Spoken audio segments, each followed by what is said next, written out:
So let's talk about dopamine. Dopamine is a neuromodulator in your brain. It is released in everything you do, almost everything you do. So if I say I watch porn, that is a very instant and very high spike of dopamine. And if I say I have completed my work for today and I just tick every task on my day, on my daily list, dopamine can be achieved by both good and bad habits. So the next thing I want to talk about is dopamine baseline. The dopamine baseline is basically the level after which you feel good. So let's say my baseline is here and I watch porn. It instantly goes up very high, and after you have watched porn, you have jack off, etc. It goes very down from its original baseline. So the baseline is not this much anymore. It's down. So your baseline is currently here. So let's say you want to feel even more good now because you have been chasing instant gratification, right? So let's say you want to feel more good and working in on your goals and whatever you have in your life releases this much dopamine. So this basically means that you wouldn't be satisfied after working for hours just because you watch porn that day. This also means that whatever you do that is under this baseline does not matter to you that much, because after this baseline is where you start feeling good. You start feeling motivated and uh, drived to achieve your goals. But you have reduced this baseline, right? And work is this much, like it doesn't produces that much of dopamine for you to stick to it for a long time. If you have been watching porn, playing video games, alcohol, cigarettes, etc., your baseline is very low right now. To make that baseline go into its original state, to its original level, it has to stop releasing dopamine for some time. It can be 7 days, it can be 30 days. I basically recommend 7 days. I've tried 3 days, 4 days, but 7 days works the best. 3 days may work for you because if your baseline is just too low, like you have been watching porn 3 4 times or jacking off 7 times a day or uh, doing nothing than playing video games, that's just constant release of dopamine, right? If your baseline is just too low, try it for a few days. What I'm going to say right now, the things I'm going to mention in the video right now, by the way, doing anything is going to release dopamine. We are going to let our brain release dopamine, but we are going to do it in a very productive and healthy way. So your baseline gets back to its normal and you crave hard work. Yes, you heard it right.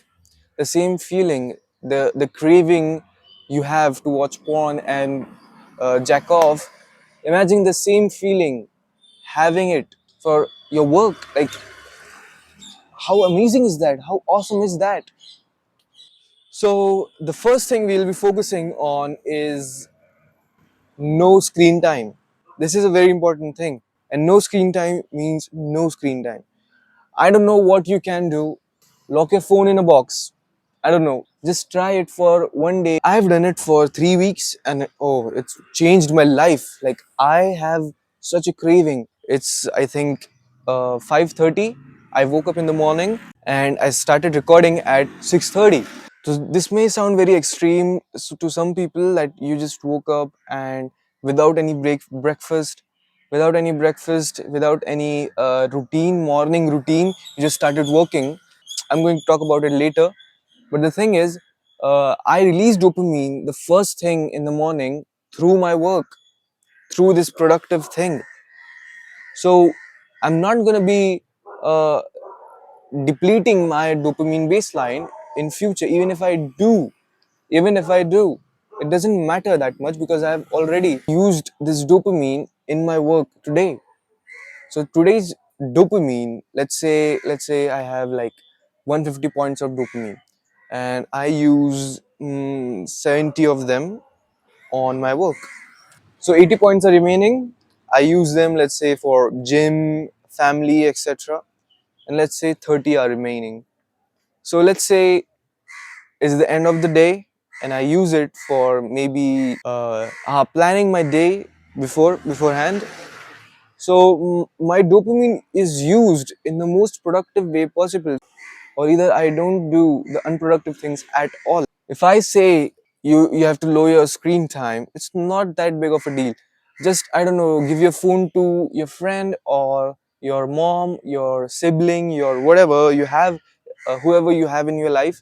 Just give them and tell them that, see, I don't want you to give me this phone even if I'm begging you. Now, for you, it may not go that far. I had to do it like a year before, I think, and I had to do it because my screen time was, I think, 14 hours. Like, imagine this, 14 hours of pure dopamine. I wasn't doing anything productive on my phone. The second thing I want to talk about is meditation.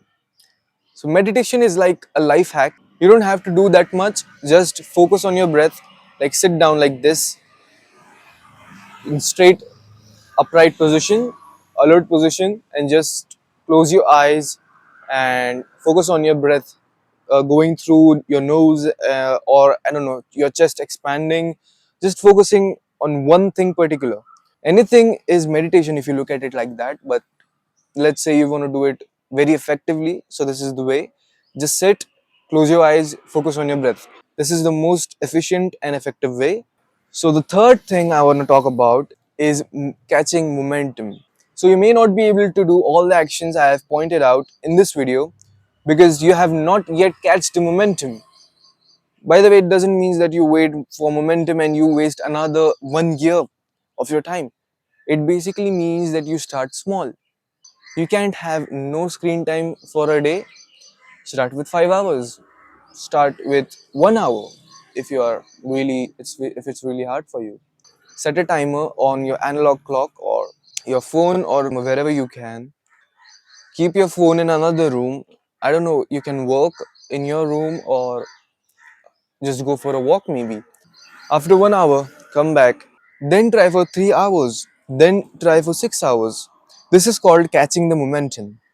So it works the same with porn, video games, alcohol, drugs. You get me, right?